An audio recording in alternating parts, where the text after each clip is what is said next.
siamo sempre nell'argomento del globo e quando mi ha telefonato durante l'inverno il professor Andrea Carusi mi ha detto ma qui a Aiello che era venuto diciamo per caso, era venuto per visitare le zone delle trincee della prima guerra mondiale e ha alloggiato proprio qui nel bed and breakfast La Meridiana della signora Claudia che abbiamo in fondo, vi facciamo un po' di pubblicità, ecco. Bene, e ha scoperto, venendo da Aiello, di trovarsi nel paese delle Meridiane e da lì è nato, diciamo, questo rapporto telefonico. Ha detto si potrebbe riprodurre il globo di Matelica su una palla della nostra meridiana universale, ma facciamo qualcosa di più. Ed è nato il globo solare di Aiello.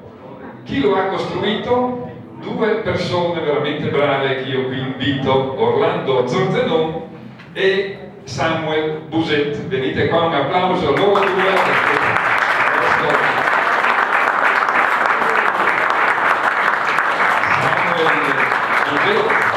Ha realizzato il piedistallo in acciaio Corten arrugginito. Ma perché arrugginito? Arrugginito perché è bello così, insomma, no? Abbiamo trovato il tono anche della ruggine e avrete modo poi nel pomeriggio durante l'inaugurazione entreremo un po' più nel dettaglio. Quindi abbiamo il nostro maestro Fabro che tra l'altro qui ad Aiello ha realizzato anche la meridiana d'altezza progettata da Paolo Alberi nella piazza dei donatori di sangue. È in acciaio e in vetro e tutta la parte portante in acciaio che ruota e in pratica l'ha realizzato Samuel Buset, quindi non è nuovo a questa esperienza in pratica di supporti gnomonici. E Orlando Zorzenon è un gnomonista, ha realizzato decine e decine di meridiane di tutti i tipi, qui ad Aiello ne ha un 5-6, anche qui nel cortile del museo ne ha fatte ben 2, con questo a 3 ad ore temporarie, ad ore antiche, e adesso ha costruito il globo di Aiello. Abbiamo questo bel filmato commentato e musicato dove avrete modo di vedere come si progetta, come è stato progettato, noi pensiamo 2000 anni fa, con un rudimentale compasso e una fettuccina di metro da sartoria. Con questi due elementi, senza computer, senza calcoli, è stato costruito il globo. E questo video vi darà la possibilità a tutti voi, perché lo metteremo anche sul nostro sito, di costruire una meridiana ad ore antiche con questo metodo. Quindi avrete modo di vedere la progettazione e la costruzione ed il montaggio di questa meridiana che inaugureremo nel pomeriggio. Io dico grazie a voi che avete collaborato con il Circolo Navarca e grazie al suo ideatore Andrea Carusi. Lo vediamo brevemente.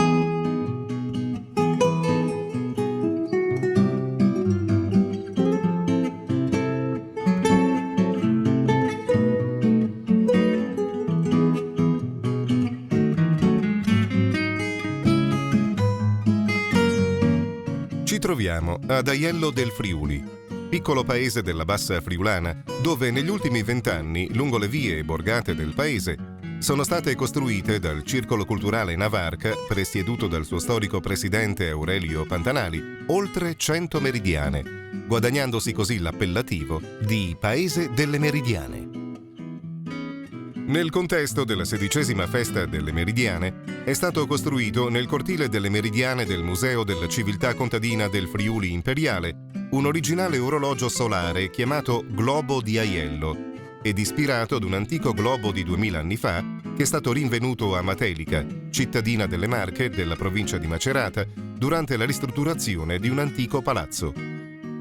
Il filmato che vi presentiamo espone le varie fasi di costruzione del globo di Aiello, con un metodo sicuramente utilizzato nell'epoca antica, con il solo uso di un rudimentale compasso e fettuccina graduata. Prima di iniziare la costruzione del globo, si è voluto costruirne un campione in vetro resina, disegnando sulla sua superficie tutte le linee e le lettere che compongono il quadrante solare. Con un rudimentale compasso viene tracciata la linea meridiana.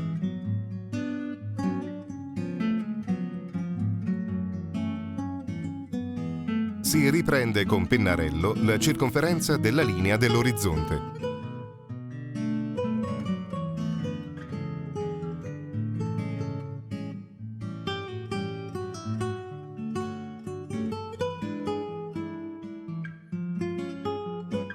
Su un cartone viene ritagliato il semicerchio del globo meridiana, con indicato la linea della latitudine di Aiello, pari a 45 gradi e 52 primi, e i punti del solstizio d'estate, del solstizio d'inverno, dello zenit e del polo. Si posiziona il semicerchio di cartone sul meridiano del globo e si procede a riportare tutti i punti indispensabili per costruire il calendario solare, indicando anche la posizione del polo, situato sul globo a 90 gradi d'apertura di compasso dall'equinoziale.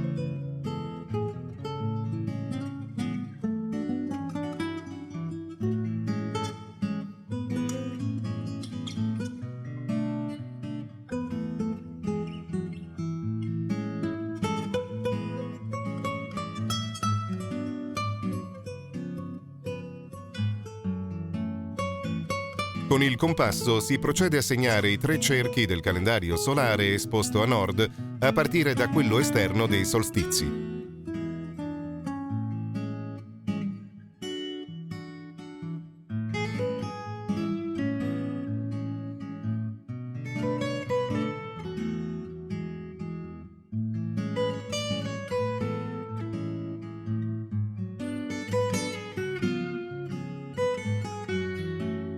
Si traccia il semicerchio, che indica tramite il terminatore l'alba ed il tramonto ai solstizi.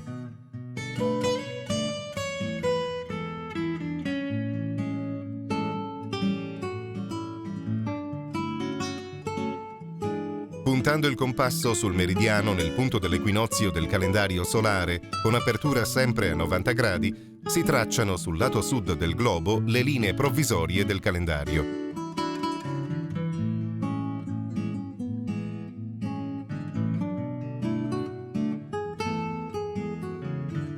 La prima linea è quella dell'equinozio, a seguire quella del solstizio d'inverno e poi quella del solstizio d'estate.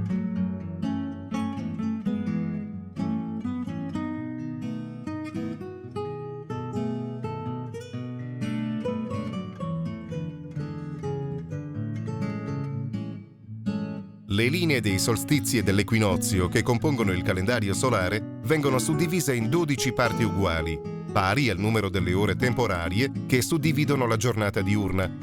Ore ineguali, e quindi anche gli spazi nei 3 periodi dell'anno hanno diversa misura.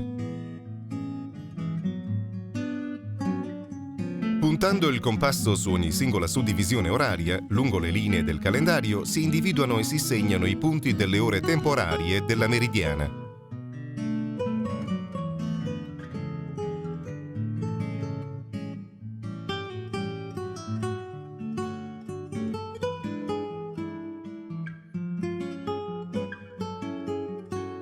Ogni ora temporaria viene evidenziata con un cerchietto per renderla più visibile.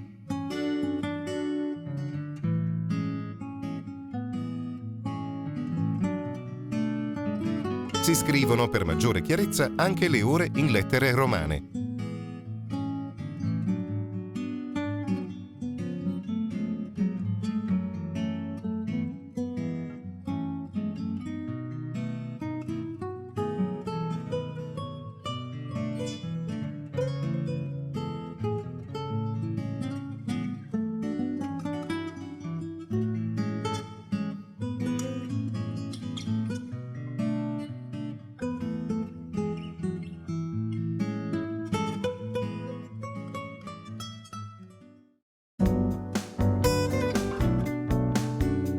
La Meridiana è stata realizzata utilizzando materiali facilmente reperibili nelle rivendite edili.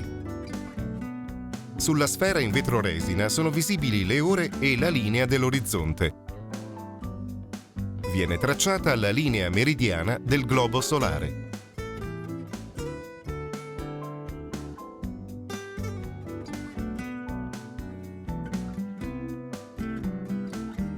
Da una lastra di piombo vengono ricavate delle fettuccine, opportunamente sagomate, che serviranno a tracciare sullo stampo della meridiana le incisioni delle linee e dei numeri delle ore.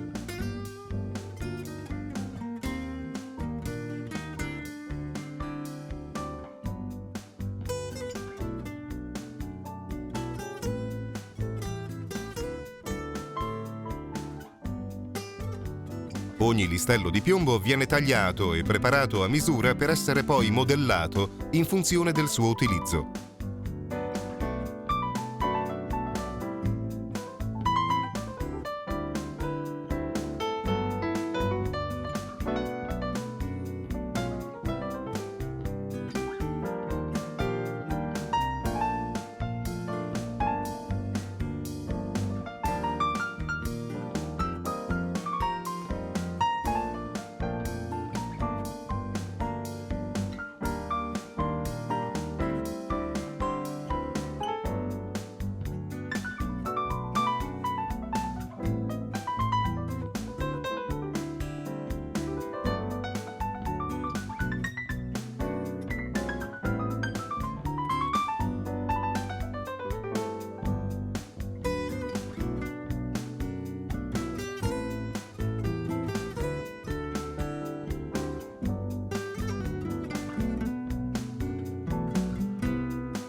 La sfera in vetroresina viene segata a metà per permettere il fissaggio delle lettere e delle linee in piombo al suo interno. Tutte le lettere, le linee ed i numeri che compongono la meridiana vengono incollate all'interno della sfera. Vengono fissate a rovescio per ottenere poi una corretta lettura dopo il disarmo della sfera.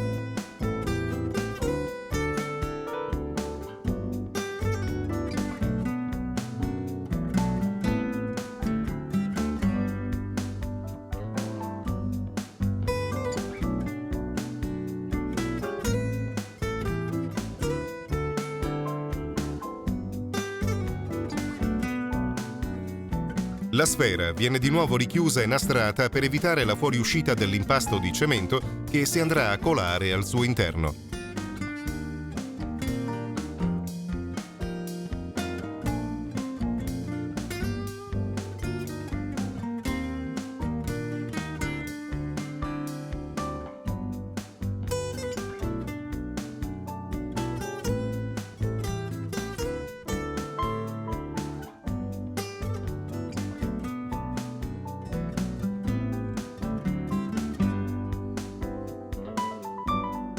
La sfera è pronta a ricevere l'impasto di cemento.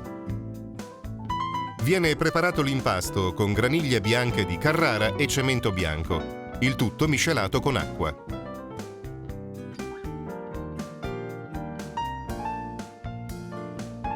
Si riempie parzialmente l'interno del globo con l'impasto di cemento, avendo cura di costiparlo accuratamente. Per garantire la tenuta dello stampo alla spinta del cemento, viene cerchiato il globo di vetroresina con un cassero, riempito man mano di ghiaietto.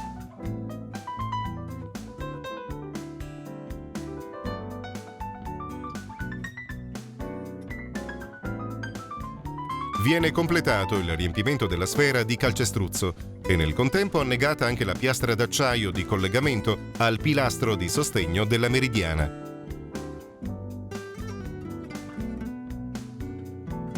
Dopo una settimana di stagionatura dell'impasto, viene aperto il cassero e staccata la sfera di vetroresina dal getto interno.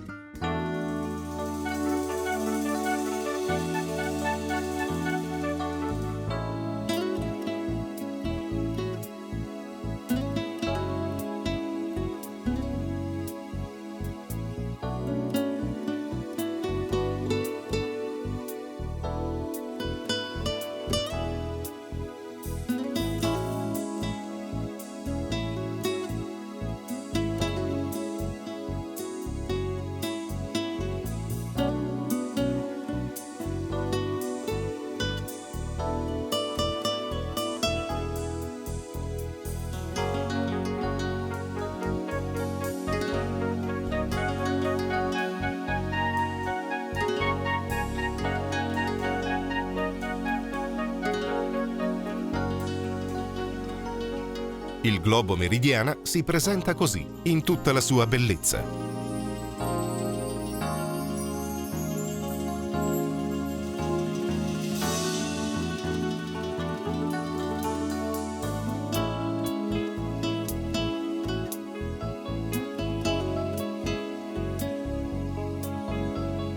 Il globo meridiana viene trasportato dal laboratorio al cortile delle Meridiane e collocato su un elegante pilastro in acciaio Corten fissato a sua volta su apposita fondazione.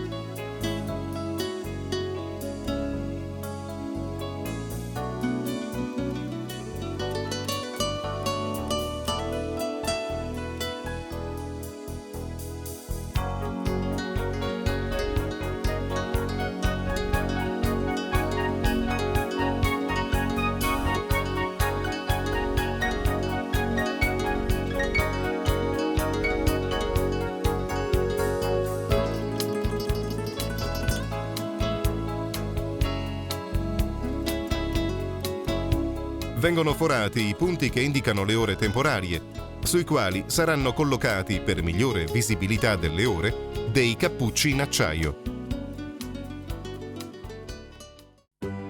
Il globo di Aiello è terminato e va ad arricchire l'angolo del cortile delle Meridiane, dove ne troviamo altre 4 ad ore temporarie. Sul pilastro portante della Meridiana viene applicata la tabella descrittiva dell'opera gnomonica. Sui 3 cerchi del calendario solare sono state indicate le date zodiacali che si susseguono nell'arco dell'anno. La meridiana è di facile lettura. La lettura è indicata nella posizione del terminatore sul globo.